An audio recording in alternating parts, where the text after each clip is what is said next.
जगन्नाथपुरी के एक भक्त की कथा है। एक भक्त था, उसके स्वप्न में जगन्नाथ जी आते थे। वो इतना रोता था मंदिर के बाहर खड़े होकर के। तो ठाकुर जी बोले, तू क्यों रोता है? बोले, आप बस मेरे साथ रहो, मुझे और कुछ नहीं चाहिए, और इस बात का मुझे अनुभव होना चाहिए कि आप मेरे साथ हो। तो भगवान जगन्नाथ जी ने उसको कहा, मैं तेरे साथ हमेशा हूं, और इसका अनुभव तुझे जब करना हो समुद्र की बालू में चलना, और थोड़ी दूर चलने के बाद फिर पीछे देखना, 2 पैरों के निशान तेरे होंगे और तेरे बगल में 2 पैर के निशान मेरे होंगे। उससे तुझे पता चल जाएगा मैं तेरे साथ। अब तो वो रोज जाता, समुद्र के तट पर चल के देखता, थोड़ी दूर चलता तो 2 पैर के निशान उसके और बगल में छोटे छोटे छोटे चरण भगवान के।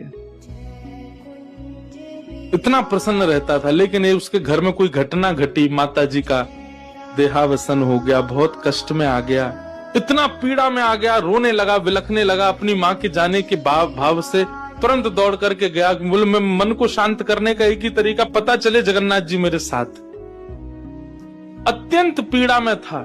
जैसे ही समुद्र के तट पर चल रहा था, रो रहा था बहुत तेज तेज। पीछे मुड़ करके उसने देखा तो 2 ही पैरों के चिन्ह थे। जगन्नाथ मंदिर के बाहर जाकर बोला, मैं समझ गया, मेरी माँ का देहावसन इसलिए हुआ क्योंकि आप मुझे छोड़ के चले गए हो। अब आप मेरे साथ में नहीं हो। आपने कुछ दिन मेरा संग किया, उसके बाद मुझे अकेला छोड़ दिया। नाथ, आप ऐसा कैसे कर सकते? मुझसे क्या अपराध हुआ? रोने लगा, बिलखने लगा। जगन्नाथ जी रात्रि में फिर स्वप्न में आए।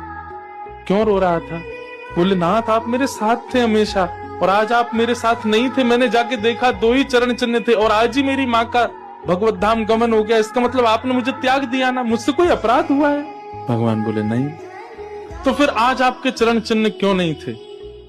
भगवान बोले, कल तक मेरे चरण चिन्ह थे क्योंकि तू भी चल रहा था और मैं भी चल रहा था, परंतु आज तू पीड़ा में आ गया तो तुझे गोद में लेके मैं ही चल रहा था। वो मेरे चरण चिन्ह, तेरे नहीं, वो मैं ही हूं।